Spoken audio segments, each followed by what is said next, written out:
is awaiting them. My God, I feel too sorry to even talk. Yes. Oh my God. Oh, if anybody knows that war will bring them the worst of all, hell, retribution, then they would never dare to even dream about it. Even they would let people kill them, but they would never raise war against enemy. That's why the Bible says, love your enemies. And the Buddhists say, forgive enemies, so that the cycle of violence will break. Yes. Yes. But we read it and we think, oh, Buddha talk a lot.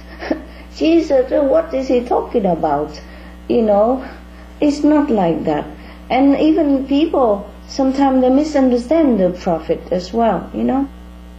So what about Islam then? What about it that you want to ask? Does Islam teach the same thing about peace being the way to go and not causing wars?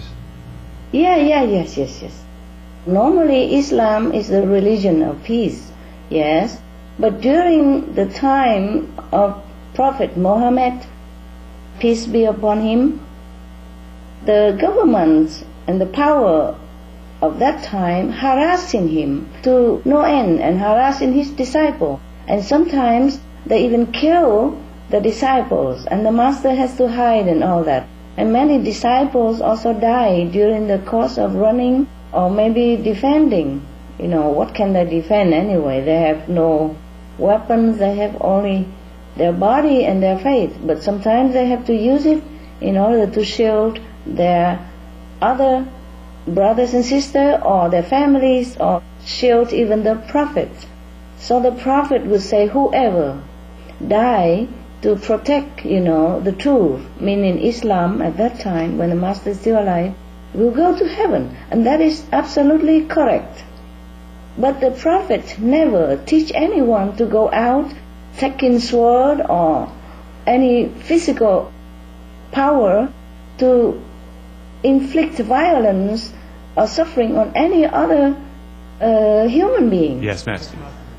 And so some of the Islam people, although they have a strong belief in the Prophet, but they have misunderstood dearly, okay? A Prophet who has so much love, even for little animals, like Prophet Muhammad, peace be upon him, would never advise anybody or encourage anybody to raise a sword to cause inflict or harm to anybody at all. Yes, Master. Yes, that's what it is. And many of the religious people misunderstand their founder. Even Christian, some people misunderstand. So sometimes they fight against each other.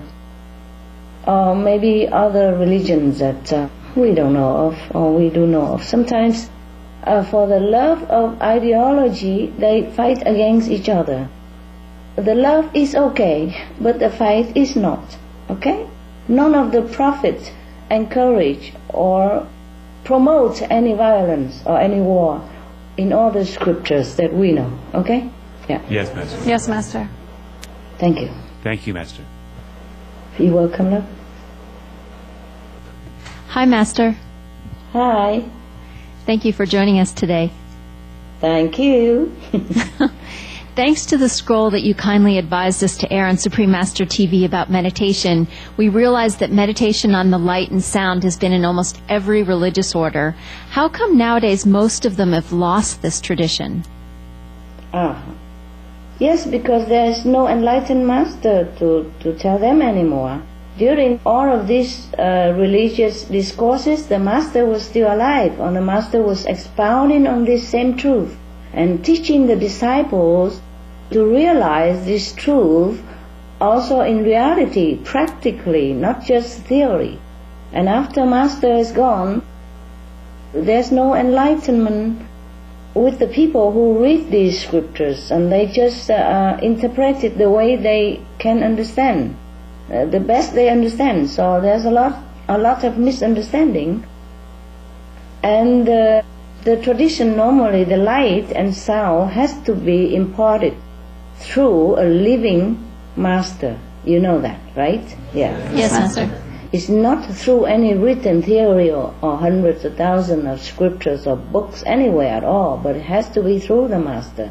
So now if the Master is not there and he has no disciples to succeed him, then the tradition from that lineage is lost. But there is always another tradition lineage somewhere else that spring up.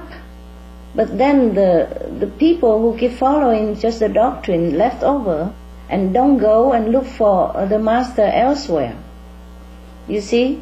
So they keep bowing to the wooden statues or the past Master and asking for blessing, where the living Master is elsewhere, or maybe next door, or maybe in their house. They don't even want to know about it. They could not believe that Buddha is living still, next to them even. Or Christ has come back in another form. Or Prophet Muhammad is alive in another bodily frame. So people keep bowing to these scriptures or reading these empty theory without realizing the true meaning of it. Just like, for example, I go out lecture a lot and I tell people a lot about light and sound and God and heaven and all that. But that doesn't mean that they see it, they know it. But if I impart to them the initiation, then they see it and they know it. You see what I mean? Together. Yes, Master. So my lecture is not everything. Of course, during the lecture, sometimes people get blessing and they see the light and hear the sound then, but it's not permanent. It's just for them. If they don't continue, it's gone. It's just a gift for the moment, at the moment. And then if they get initiation, it will continue forever. Yes, Master. And uplift them and make them become Buddha also, or Master also. Yeah, okay. Yes, thank you, Master. All right. So, Master, I remember some people could hear the sound or see the light when they're praying, not meditating, and they hadn't been initiated either. Would you say that praying is enough, and how come they could see the light without meditating? Okay. In some lecture, I also said that the light, sound even, you can get it through initiation or during the time of deep, sincere prayer. You remember? Yes, Master. Remember I say that? Okay. Yes, Master. Now, to be in deep prayer is excellent already. You are one with God. You are one with the divine at that moment. And that's why you see the light and you hear the sound. But you don't have that all the time. And most people cannot have deep prayer and sincerity all the time unless they are in deep trouble. Then they pray truly with the whole heart. So during that wholehearted prayer, they will get a glimpse of light. It might not be a very higher level, and sometimes it can be. And also maybe this person has been practicing in the past life, or maybe this person, apart from deep prayers, has seen the Master somewhere on the street, or one of the Master disciples, and the blessing rub off on him. Yes. So when he prays, he see the light as well. Sometimes people just sit in my lecture and see the light also. They don't even pray anything. Okay, so blessing power can come from different places, different person, or different time. And therefore you see the light anyway. But initiation is a permanent freedom for the soul. After initiation, you're a free person. And you can see the light and hear the sound mostly all the time. It depends on your concentration, of course, but the lineage is there, the connection is there. Okay? Yes, thank you, Master. They're very pure. These people, when they meditate so much, they're pure. And that's why also. Okay? During that time. Yes, thank you. I tell you the story about Sankapir. Remember when somebody from far away came, wanted to see Sankapir? And he's not home. His wife told the guest that Sankapir is by the cemetery because he's attending a funeral procession. Before he goes, he said, but how do I recognize Kabir among all these people? She said, oh, don't worry, you will see the halo of light around his head. Okay? And then the person went there, and then he come back to his wife and said, I cannot recognize him because everybody has the halo of light around their head, all the same. During the burying process, So the wife said to him, don't worry, you wait until the ceremony is over and everybody is going home, and on the way home you will see Kabir is the only one who would have still retained the halo of light on his head. Okay, so the person go again to the cemetery and wait, and when the burying process finished, everybody is going home. They leave the cemetery, thinking of drinking and eating, because they will be having a party. Normally after burying the dead, they would have a party at home, waiting for everybody. I mean, not maybe not a happy dancing party disco, but a party of food, yeah?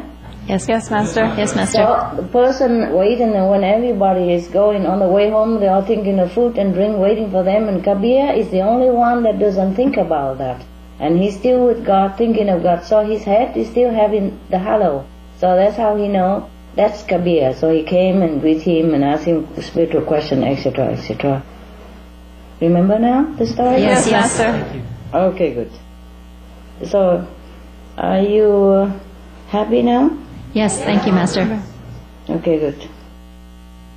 Hi, Master. Do you have any tips for better concentration during meditation? How does one shut off their mind? How? Okay. There are a couple of things to do. You do a little bit light exercise before, take a long walk or a short walk, depends. Or do normal housework, like mopping the floor, cleaning the furniture, sweat yourself out, wash the clothes by hand, and wash the pots and all that voluntarily, and clean up the windowsill and all that, exercise. Huh? And then before you sit, you clean yourself up, wash yourself, cool yourself off with the water cloth or something, clean yourself up a little bit, and then listen to the tapes before meditation or during meditation and pray earnestly for a blessing, for master power, so that you can have a good peaceful meditation. Sometimes also food will give us also some obstruction. You want me to tell you all that? Or? Yes, Master. Definitely. Please. Because food is a taboo stuff everybody likes to eat, and now I'm telling you something maybe not like a fruit to your ears. Okay. Food are also obstructive to spiritual practice, eh? Okay? Yes, Master. And if we eat, even if we are vegan, we eat a lot, and also a lot of combination of food, confusing the stomach also, or eat too much, also obstructive to meditation practice. Even sometimes you can't sleep if you eat that much. Okay, now I run down a list. Okay, this is for everybody, For example, animal diet, of course, is a no-no, Yes, Master. That's the number one obstruction for spiritual practice. You could even get sick if you meditate on an animal diet, okay? Now, number two obstruction is vegetarian. Well, I'm sorry, but it's like that. Some people are vegetarian, but they eat the egg even, okay? Yeah. Yes, Master. And before I did not know that. I did not know vegetarian people eat egg, but they do, and they call themselves vegetarian. So now that's why I said now absolute vegan, hey? Okay? Yes, Master. Yes, Master. Vegan means no egg business about it. All right.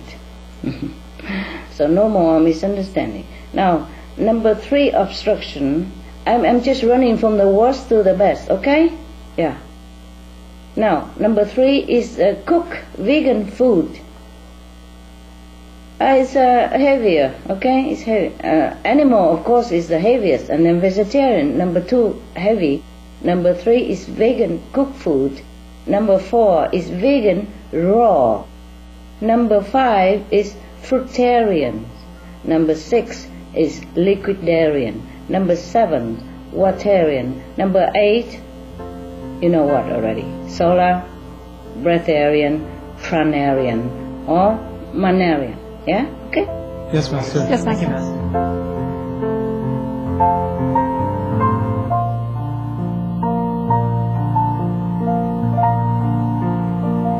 Thank you for joining us for today's episode of Between Master and Disciples. Join us again tomorrow for Part 5 of the teleconference with Supreme Master Ching Hai, entitled Spiritual Blessing Lines and Other Secrets to Spiritual Progress. And now, Healthy Living is up next, right after Noteworthy News. Wishing you much loving kindness under Heaven's grace.